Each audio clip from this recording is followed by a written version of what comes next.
ஜெபம் செய்வோம். அன்பும் இரக்கமுள்ள பரலோக பிதாவே, மனமகிழ்ச்சியான இந்த காலை வேளைக்காக நன்றியோடு ஸ்தோத்திரிக்கிறோம். கர்த்தரின் மேய்ப்பராய் இருக்கிறார், எனக்கு ஒரு குறைவில்லை. உன்னதமானவரின் மறைவில் இருக்கிறவன் சர்வ வல்லவரின் நிலையில் தங்குவான். கர்த்தரை நான் காலத்திலும் ஸ்தோத்திரிப்பேன். அவர் துதி எப்பொழுதும் என் வாயில் இருக்கும், என் வாயில் இருக்கும். என்னை நோக்கி கூப்பிடு, நான் மறு உத்தரவு அருள் செய்வேன்.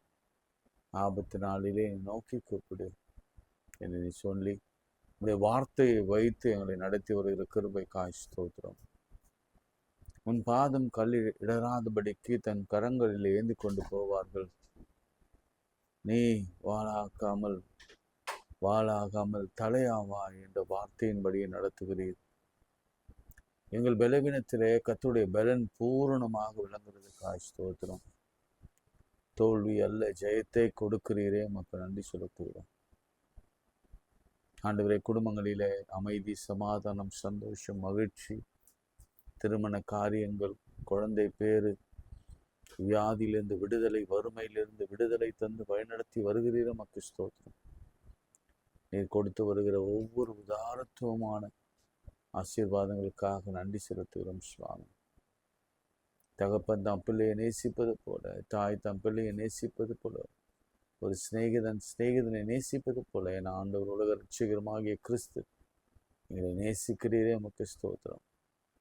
பரிசுத்த ஆவியானவரே, உமக்கு நன்றி செலுத்துகிறோம் சுவாமி. எங்களுக்காக ஜெபித்து கொண்டிருக்கிறீரே, உம்மை ஸ்தோத்திரிக்கிறோம் அப்பா. உலக நாளதிலிருந்து உங்களுக்காக ஆண்டவர் செய்ததுக்காக நன்றி செலுத்துங்க. ஏன்னா காலையிலேருந்து மாலை வரைக்கும், இரவு அடுத்த நாள் காலை வரைக்கும் உங்களுக்கு தான் தெரியும் என்னென்ன காரியங்களை ஆண்டவர் செய்தார். வழியில போகும் பொழுது, வேலை தளத்தில, வீட்டில, சமைக்கும் பொழுது, தூங்கும் பொழுது, வியாதியில் மத்தியில அவர் செய்த உபகாரங்களுக்காக, உதவிகளுக்காக ஆண்டவருக்கு ஸ்தோத்திரம் சொல்லுங்க. Thank you Lord. உமக்கு ஸ்தோத்திரி ஆண்டவர். இந்த நாளிலும் கூட ஜெபத்தோடு நம்முடைய பாதத்திலிருந்து துவங்குகிறோம். முதலாவது இவருடைய ராஜ்யத்தையும் உடைய நீதியும் தேடுங்கள், பிறகு இவைகள் எல்லாம் உங்களுக்கு கூட கொடுக்கப்படும் என்ற வார்த்தையின்படியே சம்மதம் வந்திருக்கிறோம். உங்களுக்கு கூட கொடுங்க. இயேசுவின் நாமத்தில் ஜெபிக்கிறோம் பிதாவே, ஆமென். தேவனே நான் உமது அண்டையில் என்ற பாடலை நாம் பாடுவோம். தேவனே நான் உமது அண்டையில் இன்னும் நெருங்கி சேவதே நாவல் பூமியில். தேவனே நானும் மதண்டையில் இன்னும் நெருங்கி சேர்வதே நாவல் பூமியில். மாவலிய கோரமாக வன்சிலுவை மீதினில் நான் கோவை தொங்க நேரிடினும் ஆவலாயும் அண்டை சேர்வேன். தேவனே நான் உம்மதண்டையில்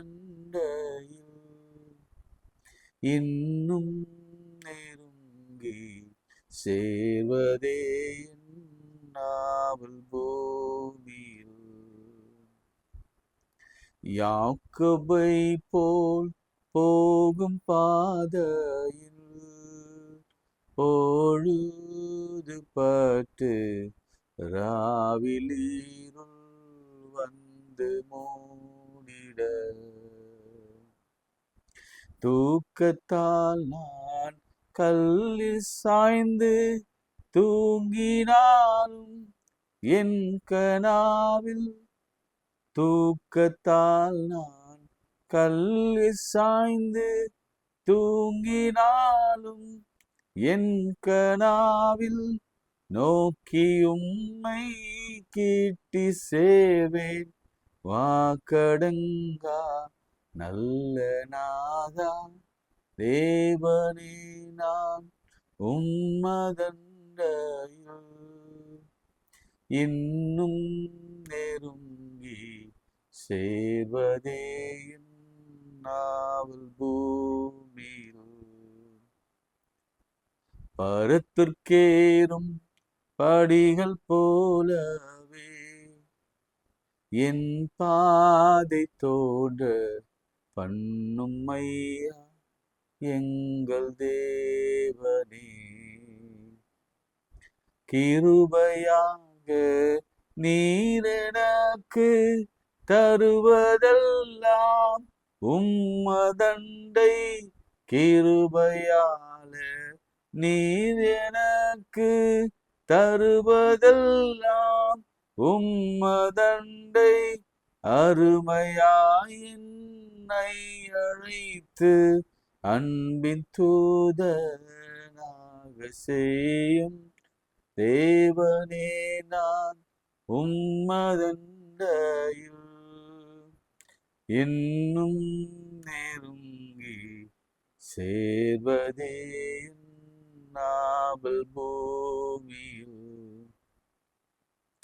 நித்திரையின்றென்று வீழித்து காலை எழுந்து கர்த்தாவே நான் உம்மை போற்றுவேன்.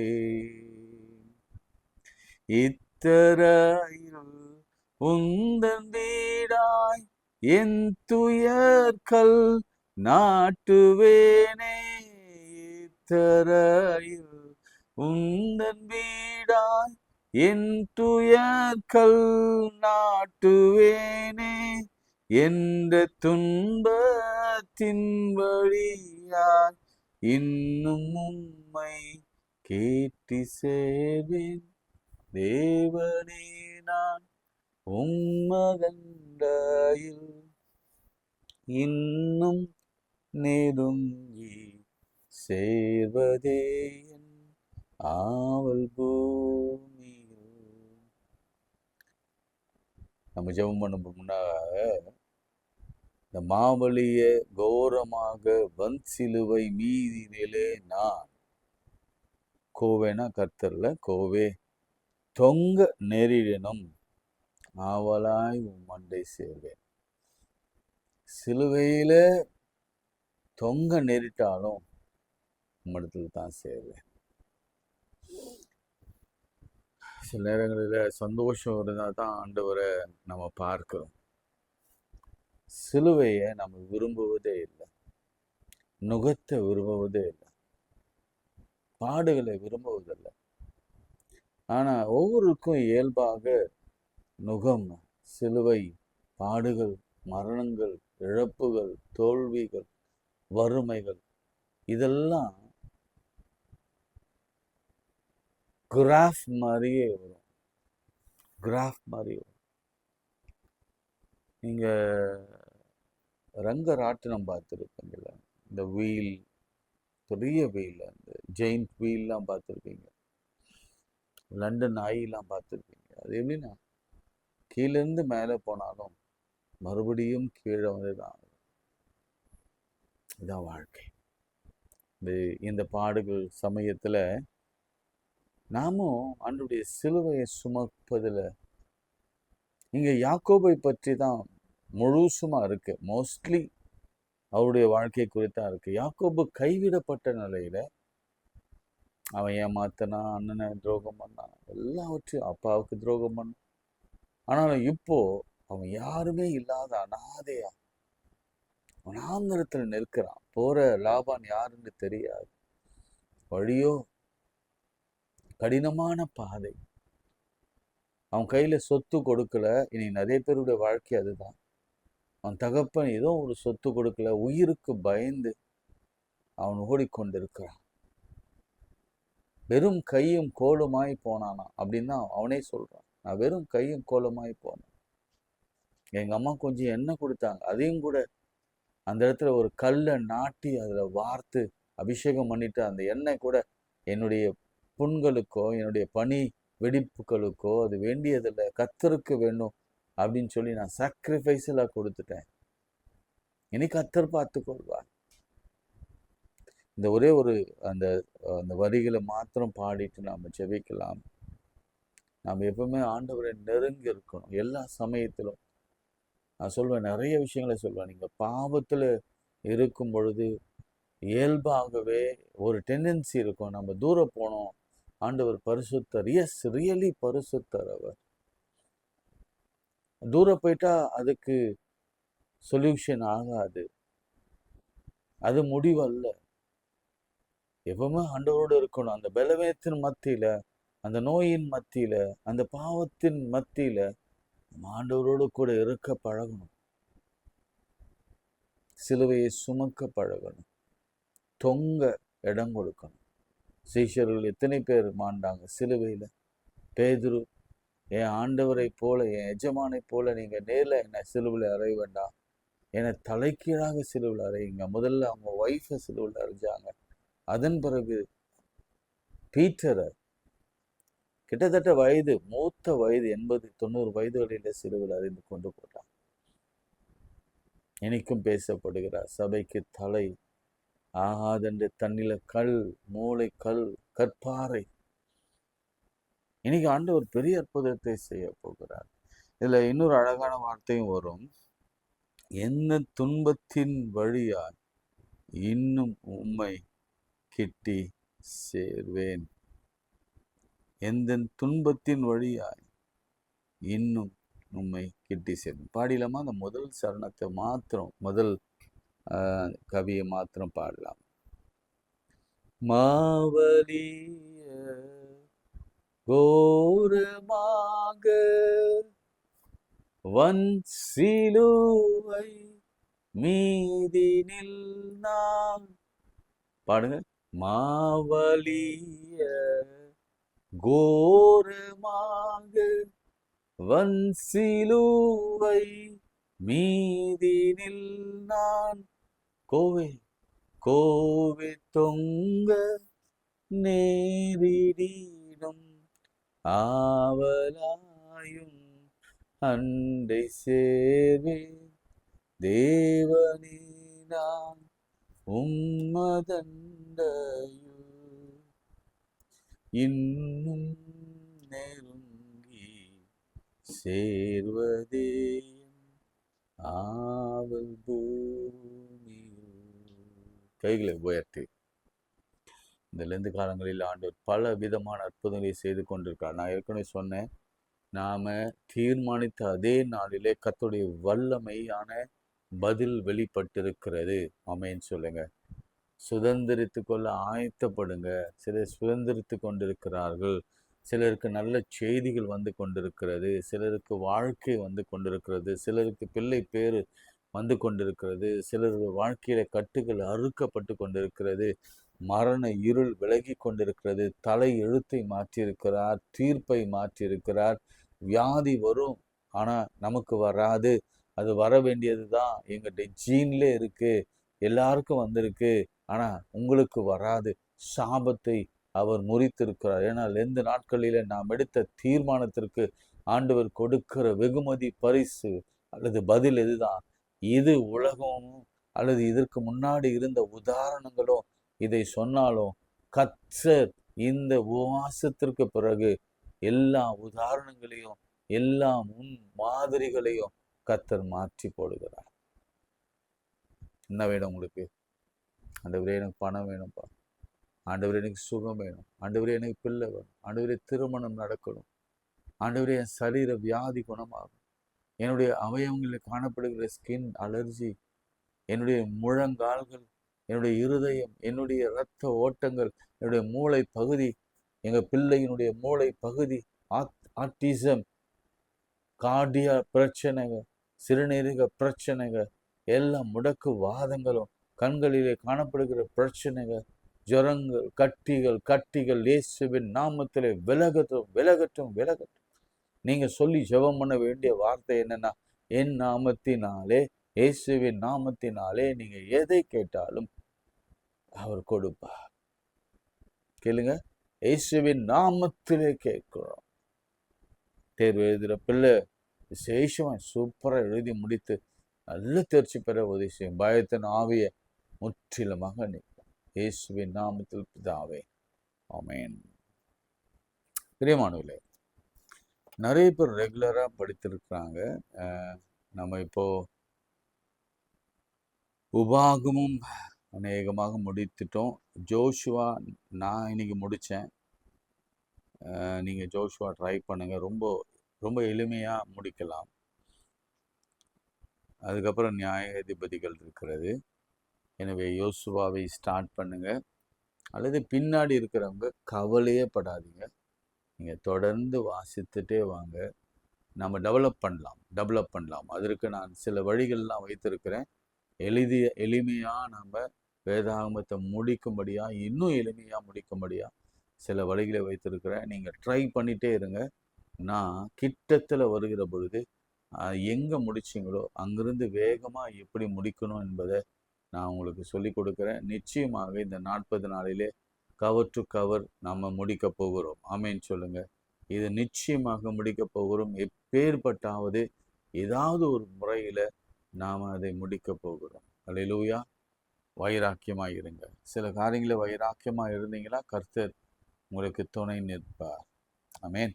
நேற்று நிறைய பேருக்கு ஆசீர்வாதமாக இருந்தது. எனக்கு தகவல் கொடுத்தாங்க, ரெஸ்பாண்ட் பண்ணாங்க, அவங்க சாட்சிகளையும் எழுதினாங்க சிலர். ஏனென்றால் இன்றைக்கு நாம் நிலைமையே இப்படி தான் இருக்குது. நம்ம கேப்டிவ்ஸாக இருக்கிறோம். நேற்று அதான் சொன்னேன். Daniel, Shadrach, Meshach, Abednego captive. அவங்க யூதர்களுடைய பிள்ளைகள் அடிமைகளாக பாபிலோனுக்கு கொண்டு போகப்பட்டாங்க. உங்களுக்கு அடிமைகள் எப்படி நடத்துவாங்கன்னு தெரியும். ஆனால் இவங்க கொஞ்சம் ஸ்பெஷல் என்னென்னா, இவங்களுக்கு நல்ல எஜுகேஷன் கொடுங்க, நல்ல சாப்பாடு கொடுங்க, கொஞ்சம் தங்குற வசதி கொடுங்க. ஏன்னா இவங்க கொஞ்சம் பெரிய சார்ட்டர்ட் அக்கௌண்ட்லாம் படிச்சுட்டு ஒரு ஐஏஎஸ் கலெக்டர் ஆகிட்டு, அல்லது நல்ல ஒரு மருத்துவர் ஆகிட்டு, நல்ல ஒரு தீர்க்கதரிசி ஆகிட்டு, அல்லது நல்ல ஒரு சொப்பனத்தை விளக்குறவனாக மாறிட்டு அவங்க அவங்களுக்கு பாபிலோன் தேசத்தில் பணியாற்ற வேண்டும் என்பது தான் அவளது நோக்கம். அந்த ராஜாவின் நோக்கமாக இருக்கிறது. இன்றைக்கும் கூட ஆவியானவர் இதை சொல்கிறத உங்களுக்கு சொல்கிறேன். வெளிநாட்டுக்காக நீங்கள் ட்ரை பண்ணி கொண்டு இருக்கிறீங்க. நிச்சயமாக ஆண்டவர் எப்படி தானியலை இந்த தேசத்திலிருந்து வெளிநாட்டுக்கு கொண்டு போனாரோ, அதே போல் இந்திய தேசத்திலிருந்து உங்கள் பிள்ளைகளை வெளிநாட்டுக்கு கொண்டு போய் அங்கே ஷைன் பண்ண நிச்சயம் கர்த்தர் வைப்பார். நல்ல சத்தமாக ஒரு ஆமென் சொல்லுங்கள்.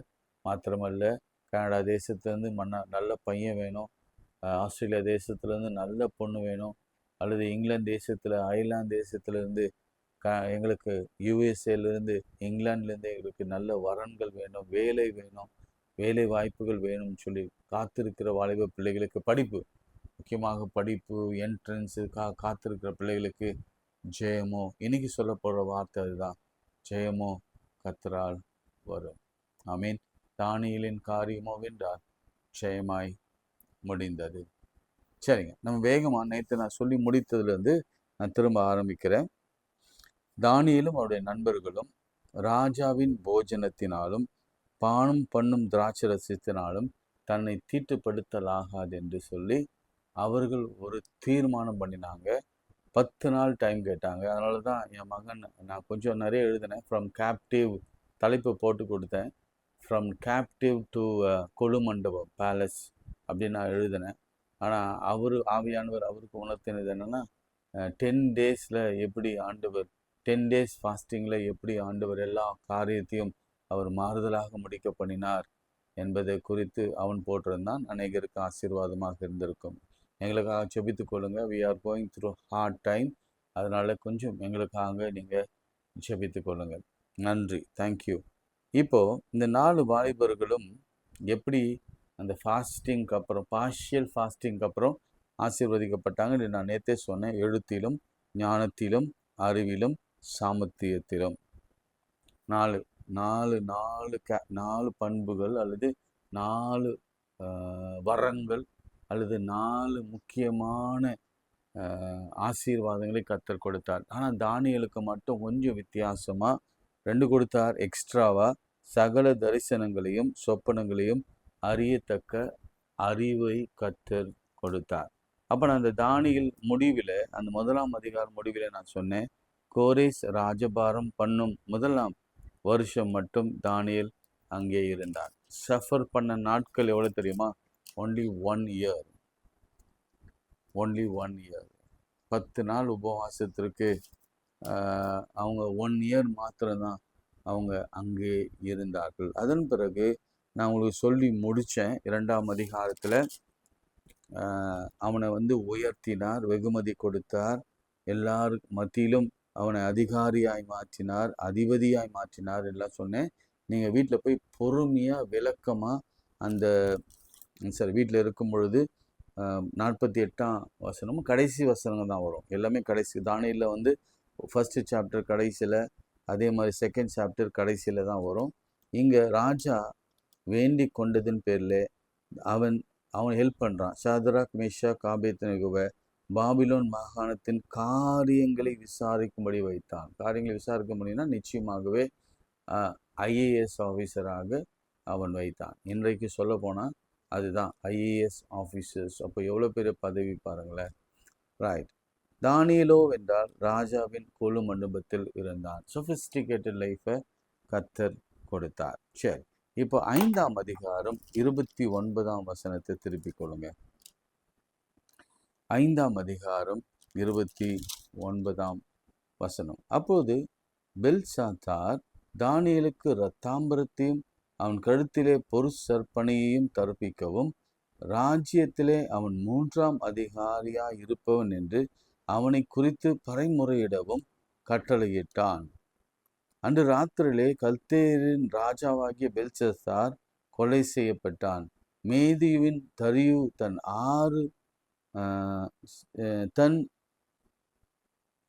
62ஆம் வயதிலே ராஜ்யத்தை கட்டி கொண்டான். இடையில என்ன நடக்குதுன்னா, ஒரு கை எழுதுது. இன்னைக்கு ஒரு எச்சரிப்பு நான் சொல்கிறேன். ஏன்னா இதெல்லாம் நாங்கள் யோசித்தெல்லாம் பேசவே இல்லைங்க. தயவுசெய்து, ஏன்னா ரொம்ப உணர்ச்சி வசப்படுகிற விஷயம் அதுதான். எனக்கும் உங்களுக்கும் ஆண்டவர் கொடுக்குற சில எச்சரிப்பு இதுதான்.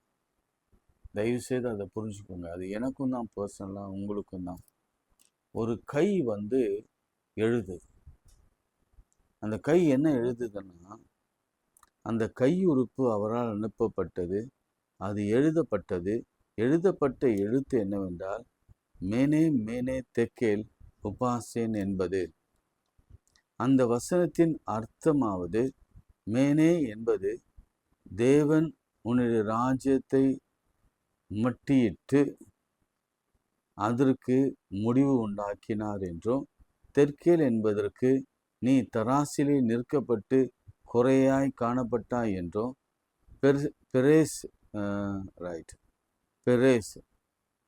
என்பதற்கு உன் ராஜ்யம் பிரிக்கப்பட்டு மேதியருக்கு பெரிசேருக்கும் கொடுக்கப்பட்டது என்றும் அர்த்தமாம். எவ்வளவு அழகா ஆண்டவர் எழுதின எழுத்து. அது தேவ எழுத்து, தேவ பாஷை, கர்த்தருடைய லாங்குவேஜ். அது சில பேர் அந்நிய பாஷை குறிச்செல்லாம் கிண்டல் பண்ணுவாங்க. இந்த பாஷை எப்படி இவனுக்கு புரிந்தது? அதுதான் கர்த்தருடைய வல்லமை. அது நீ தராசிலே நிற்கப்பட்டு குறைவுள்ளவனாய் காணப்பட்டாய். அது மாத்திரமல்ல, அவன் சொல்ற ராஜ்யபாரம் பிரிக்கப்படும், உன்னுடைய ராஜ்யத்திற்கு ஒரு முடிவு வரும். இதெல்லாம் எச்சரிப்பின் வார்த்தைகள். நம்ம ஃபாஸ்டிங் இருந்து இதை முறியடிக்க வேணும். சரி, 5ஆம் அதிகாரம் 29ஆம் வசனம். அப்பொழுது பெல்சாத்தார் தானியேலுக்கு இரத்தாம்பரத்தையும் அவருடைய கழுத்திலே பொற்சரப்பணியும் தரிப்பிக்கவும். இரத்தாம்பரம் என்பது ட்ரெஸ். பிரியமானவர்களே, நல்ல கவனிங்க. சில ஆவியானவர் சொல்றதை நான் சொல்றேன். ட்ரெஸ், இரத்தாம்பர உடை என்பது. அல்லேலூயா. உங்கள் பிள்ளைகளை குறித்து, உங்களை குறித்து உங்களுக்கு ஒரு ஆசை இருக்கும். எங்கள் அப்பா அம்மாவுடைய ஆசை என்னன்னா, என் பிள்ளை அந்த வெள்ளை அங்கி போட்டு கருப்பு கயிறை போட்டு ஒரு தேவாலயத்தில் நிற்க வேண்டும். அதுதான் அவங்களுக்கு இரத்தாம்பர உடையாக இருந்தது. நீங்கள் கூட நிறைய பெற்றோர்கள் நான் பார்க்குறேன், எப்படியாவது நம்ம பிள்ளை ஒயிட் கோட்டை போட்டு மருத்துவராக மாற வேண்டும். சில குடும்பங்களில் என் பிள்ளை நிச்சயமாக டிஎன்பிசிலாம் எழுதி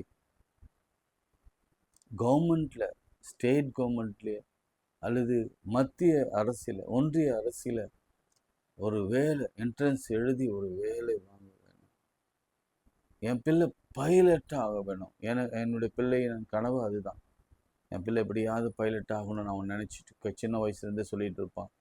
ஆனால் பொருளாதாரம் இடம் கொடுக்காது. பெரிய ப்ராஜெக்ட் அது. நிறைய பணம் வைத்து கொண்டு இருக்கிறவங்க தான் அது மாதிரி செய்ய முடியும்.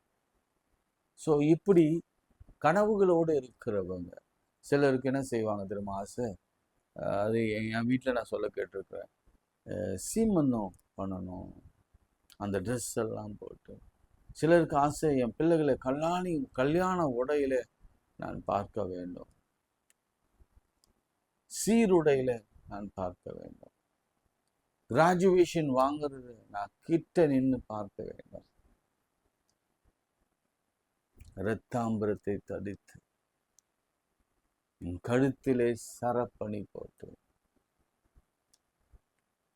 நீங்க வெளிநாட்டிலும் சரி உள்நாட்டிலும் நீங்க பார்த்தீங்கன்னா இந்த கவர்னர்ஸ், மேயர்ஸ் அவங்கெல்லாம் போடுவாங்க ஒரு பெரிய நெக்லஸ். அது பாரம்பரியம், அது ஒரு பெரிய நெக்லஸ். பிகாஸ் அவங்களுக்கு அது கொடுக்கப்பட்ட ஒரு பெரிய அடையாளம். அது நீங்க பேராயரில் பார்ப்பீங்க. அந்த பேராயரில் எப்பவுமே ஒரு சிலுவையின் செயின், ஒரு ஒரு ஒரு கயிறை அவங்க போட்டிருப்பாங்க.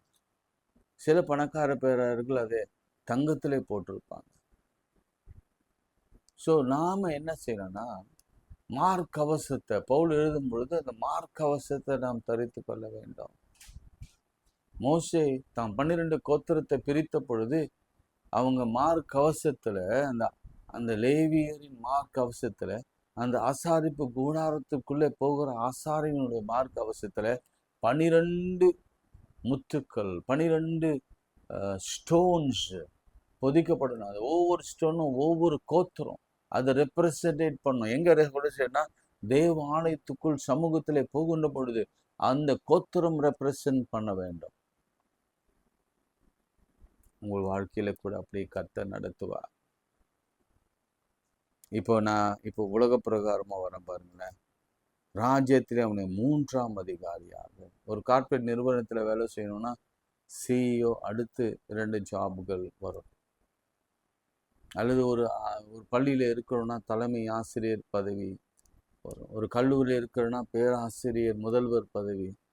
அல்லது ஒரு வேலையில் இருக்கிறோம்னா அதற்கு மேலே சீனியர் மேனேஜர் என்று போக வேண்டும். இப்படி ஆண்டவர் படிநிலைகளிலே முதல் படிநிலை எங்கே? அவன் அங்கே இருந்தான், கேப்டிவ், செயின்ல கட்டப்பட்டு விலங்கிட்டு. ஏன்னா ஒரு ஸ்லேவ்ஸ் எப்படி கொண்டு வருவாங்க உங்களுக்கு தெரியும். செயின்ல கட்ட ஹியூமிலியேஷனோட அவன் வந்து அந்த அந்த அந்த ஹாஸ்டல்ல தங்கி அந்த சாப்பாடு சாப்பிட்டு அந்த ராஜாவுக்கு பயந்து, அந்த வேலைக்காரனுக்கு பயந்து, அந்த சோல்ஜருக்கு பயந்து அடி வாங்கி உத வாங்கி அந்த அந்த அந்த தீர்க்கமான தீர்மானத்துல அவன் உறுதியா இருந்தான். அதனாலதான் 2ஆம் அதிகாரத்துல நம்ம வாசித்தோம், கடைசி வசனத்துல ஆண்டவர் அவனை வந்து என்னவா மாத்தினாரா? பாபிலோன் மாகாணம் முழுமைக்கும் அதிபதியா. வித்தியாசம் இருக்கு. பாபிலோன் மாகாணம் முழுமைக்கும் அதிபதியாக, பாபிலோன் உள்ள சகல ஞானிகளுக்கு மேலே பிரதானியாகவும் நியமித்தார். இந்த வார்த்தையை கவனிங்க, அப்பாயிண்ட் பண்ணார். இன்னைக்கு தீர்க்க தரிசனமா ஒரு வார்த்தை வருகிறது, அப்பாயின்மெண்ட். அல்லேலூயா. இங்க அதே வசனத்துல கை வச்சுட்டு இங்க பாருங்க, ராஜ்யத்திலே 3ஆம் அதிகாரி. பாபிலோன் அப்படின்றது ராஜ்யம் முழுமைக்கும், அவனுக்கு எங்கெங்க ராஜ்யம் இருக்கிறதோ எல்லாவற்றுக்கும் அவன் 3ஆம் அதிகாரியாக இருப்பவன் என்று சொல்லி அவனை குறித்து பறைமுறையிடவும். இந்த தண்டோரா போட்டுட்டு வெளியில வந்து சொல்லுவாங்க தெரியுமா, வராரு ராஜா, வராரு பெரியவர் வராரு. ஆமேன்னு சொல்லுங்களேன். அதுக்கு என்ன அர்த்தம் தெரியுமா? உங்க வளர்ச்சி உலகமெங்கும் தெரியும். ஆமேன்னு சொல்லுங்களேன். அல்லேலூயா. நான்லாம் ஆண்டவர் சமூகத்திலேருந்து நான் சொல்லுகிறேன், ஐ எம் நத்திங். எனக்கு சொல்லும் சரியா வராது, செயலும் நான் வீக் தான், என்னுடைய ஸ்ட்ரக்சர் நான் வீக் தான். பட் இந்த ஊழியத்தை எடுத்து இந்த ஜெபத்தை, காலை ஜெபத்திலையும் என்னுடைய ஊழியத்திலே நான் ஆவியானவரை முன்னிறுத்தி வேதத்தில் இருக்கிறத உண்மையாய் பேசணும். அதிலிருந்து விட்டு விலகி இடதுபுறம் சாயவே கூடாது. மக்களை எப்படி நடத்தணுமோ அப்படி நடத்தணும். ஆண்டவரை கேட்டு பெற்றுக்கொண்டு அவர்களுக்கு விரும்புகிறபடியே, அவங்க என்ன விரும்பி எங்கெல்லாம் தேடி ஓடுறாங்களோ அதெல்லாம் கொண்டு வந்து ஆவியானவர் உதவியோடு கொடுக்க வேண்டும் என்று அர்ப்பணித்து செய்தபடினாலே இன்றைக்கு ஒரு கூட்ட மக்களை எனக்கு உறவுகளாக, சகோதர சகோதரிகளாக, தகப்பனாக நான் வைத்திருக்கிறேன் என்று சொன்னால், கர்த்தர் கொடுத்திருக்கிறான்னு சொன்னால், அது எனக்கு மிகவும் மிகவும் மிகவும் மிகவும் சந்தோஷம், பெருமை அல்ல, சந்தோஷம். ஒரு தாயார் சொன்னாங்க, எனக்கு அது ரொம்ப நெகிழ்ச்சி ஆயிடுச்சு. எனக்கு தாயை நான் இழந்தவனா, தகப்பனை இழந்தவனா, நான் ஒரு அனாதை போல. அப்புறம் அந்த தாயார் எடுத்த தொலைபேசும்போது சொன்னாங்க, நான் 2 நாள் முன்னாடி என்னுடைய ஆக்சிடென்ட் பற்றிலாம் சொல்லிட்டு கொண்டு வந்த பொழுது அவங்க இமீடியட்டாக கால் பண்ணாங்க. ஒரு மீட்டிங்கில் வந்து எடுக்க முடியல. அதுக்கப்புறம் அவங்க கால் பண்ணாங்க. கால் பண்ணவும் நான் பேசினேன். அப்பா, ஐயா ஐயா தான் சொல்லுவாங்க. ஐயா, நான் ஒருத்தர்கிட்ட டிஸ்கஸ் பண்ணிகிட்டு இருந்தேன். என்ன டிஸ்கஸ் பண்ணேன்னா, இந்த ஐயரி திரும்பவும் வரணும், சரிம்மா அப்படின்லாம் சொல்லிட்டு இருந்தார். அவர் திரும்ப வந்து என்னுடைய மரணத்தை அவர் தான் எடுக்கணும், ஏன்னா அவர் எனக்கு மக மாதிரி அப்படின்னு சொன்னார்.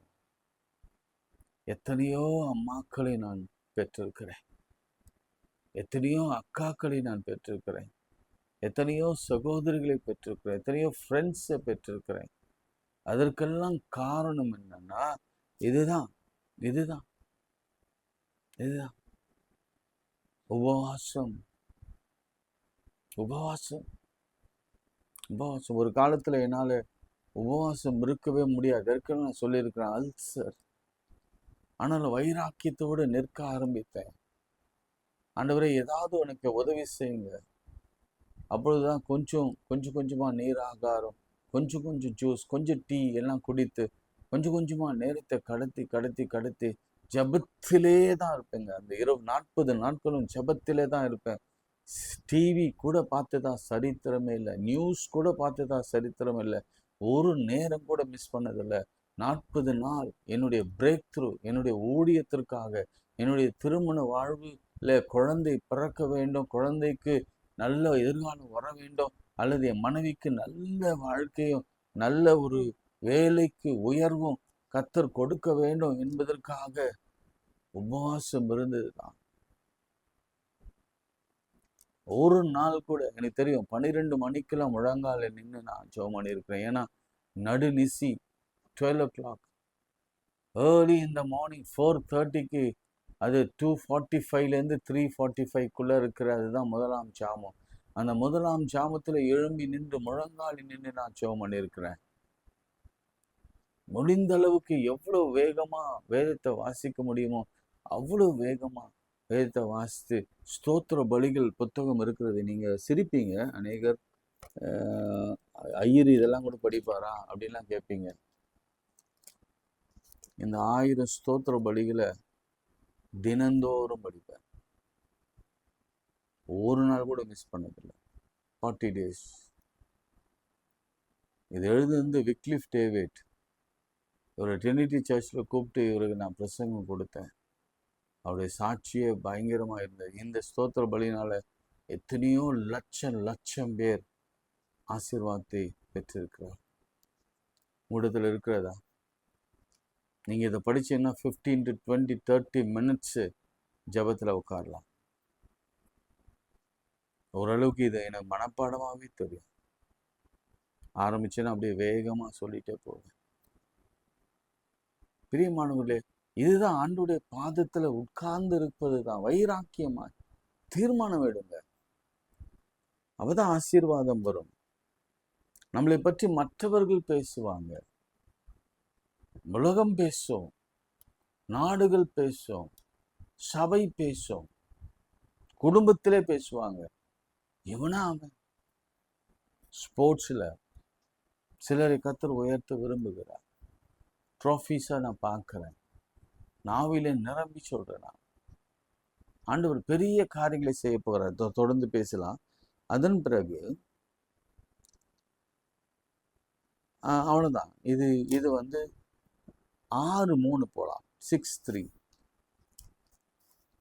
கவனிங்க. இங்க ராஜ்யம் முழுவதும் ஆளும்படிக்கு தன் ராஜ்யத்தின் மேலே 120 சேனாதிபதிகளையும், அதெல்லாம் நமக்கு அவசியம் இல்லை. 3ஆம் வசனம், இப்படி இருக்கையில் தானியேல் பிரதானிகளுக்கும் சேனாதிபதிகளுக்கும் மேற்பட்டனவாயிருந்தான். ஆமென் சொல்லுங்களேன். எப்படி ஆண்டவர் லிஃப்ட் பண்றாரு பாருங்க. சிறியவனை புழுதியிலிருந்து எடுத்து குப்பையிலிருந்து உயர்த்துகிறார்.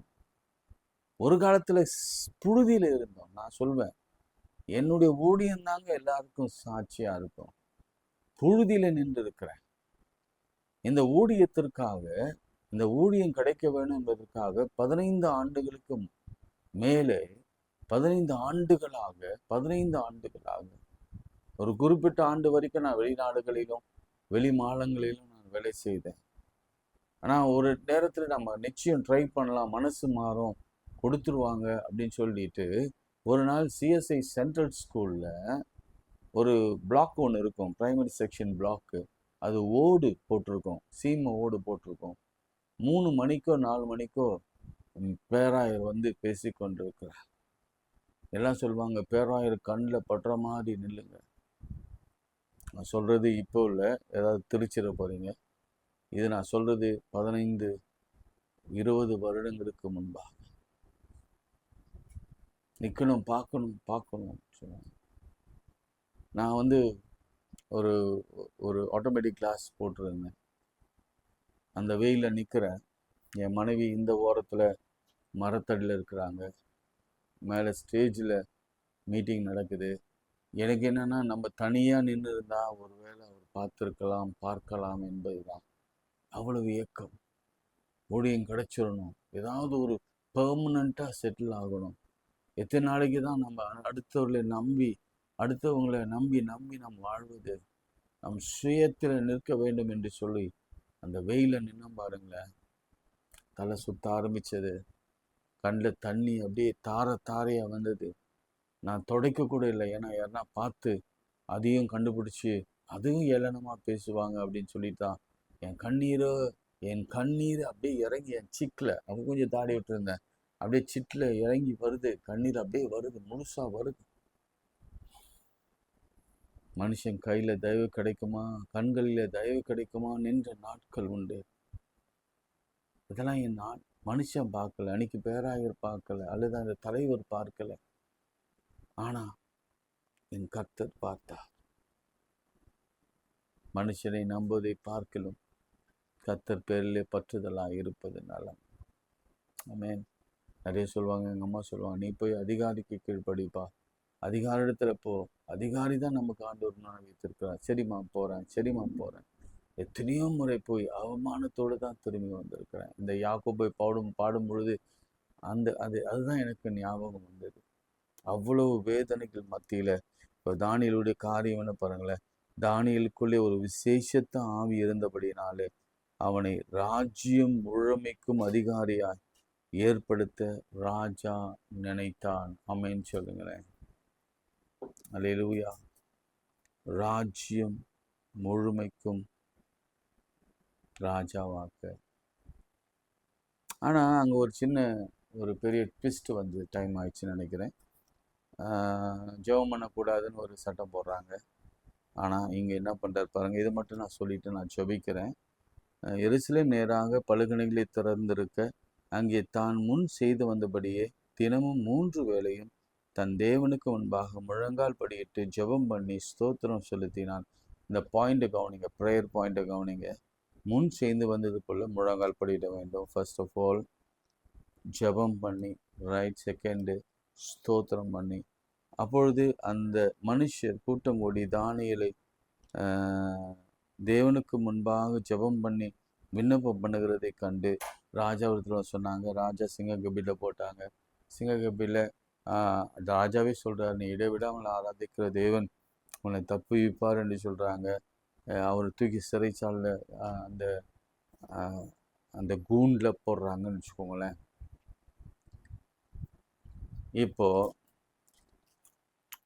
ராஜாவுக்கு தூக்கம் போச்சு, தானியேலுக்கு நல்ல தூக்கம் வந்தது. இன்னொரு விஷயம் நேற்று நான் யோசிக்கும் போது யோசனை பண்ணேன். நம்ம ஃபாஸ்டிங் இருக்கிறோம்ல, நிறைய நேரம் சாப்பிடாம கொள்ளாமல் தானே இருக்கிறோம், நிறைய இருக்கிறோம்ல. கறி சாப்பிட்றதில்ல, ஏதோ நான்வெஜ் சாப்பிட்றதில்ல ஃபாஸ்டிங் இருக்கிறோம். ஒரு வேளை, 2 வேளை, 3 வேளை, அதில் சில பேர் 3 நாள், 21 நாள், சில பேர் 10 நாள். இங்கே கர்த்தர் தானியேலுக்காக ஒரு மிருகத்தையே அவர் பட்டினி போட்டார். ஆமென் சொல்லுங்களேன். அல்லேலூயா. ஃபாஸ்டிங் பண்ண, சிங்கத்தை ஃபாஸ்டிங் பண்ண வைத்தார். நீங்கள் ஃபாஸ்டிங் பண்ண ஆரம்பிச்சிங்கன்னா உங்களுக்கு விரோதமாக எழும்புகிற சிங்கம் இருக்குல்ல, சிங்கத்தை எதுக்கு ஒப்பிடும் தெரியும்ல, எவனை விழுங்கலாமோ என்று கர்ஜிக்கிற சிங்கம் போல வகை தேடி திரிகிறான் பிசாசு. பிசாசை பட்டினி போடுவார். தப்புவித்தார்.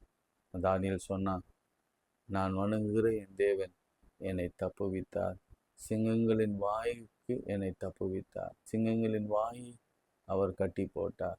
நம்ம வாயை நம்ம கட்டினா கர்த்தர் சிங்கங்களின் வாயை கட்டி போடுவார். அல்லேலூயா.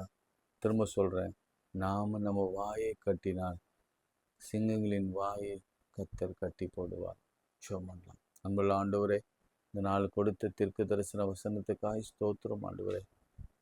இந்த அதிகாரத்தின் முடிவில் ஒரு வசனம் வரும், தானியேலின் காரியமோ வென்றால் ஜெயமாய் முடிந்தது. இந்த பிள்ளைகளுக்கு அதை வாக்குத்தத்தமாக கொடுக்கிறேன். ஜெயமாய் முடியட்டும், ஜெயமாய் முடியட்டும், ஜெயமாய் முடியட்டும் ஆண்டவரே, ஜெயமாய் முடியட்டும் ஆண்டவரே. தானியேலை பாதுகாத்த கர்த்தர், உயர்த்தின கர்த்தர், ராஜ்ய பாரத்தை கொடுத்த கர்த்தர், ராஜ்ய பாரத்தை மாத்திரமல்ல, அவனுக்கு எல்லா தரிசனங்களையும் வரங்களையும் அளித்த கர்த்தர் எங்களுக்கும் கொடுத்து ஆசீர்வதிப்பீராக. ஒரு பார்ஷியல் ஃபாஸ்டிங்கே கர்த்தர் அப்படி செய்வாருன்னா, முழு நேரமாக ஃபாஸ்டிங் இருக்கிற பிள்ளைகளுக்கு இதை விட அதிகமாக செய்வது அதிக நிச்சயம் அல்லவா. ஆண்டவரே, இந்த காலை ஊழியத்தை ஆசீர்வதியும்.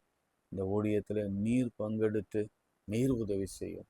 இயேசுவின் நாமத்தில் ஜெபிக்கிறோம் நல்ல பிதாவே, ஆமென். நமது ஆண்டவராகிய இயேசு கிறிஸ்துவின் கிருபை, பிதாவாகிய தேவனுடைய அன்பு, பரிசுத்த ஆவியின் ஐக்கியம் நம் அனைவரோடும் இன்னும் சதா காலம் நிலைத்திருப்பதாக. ஆமென். God bless you.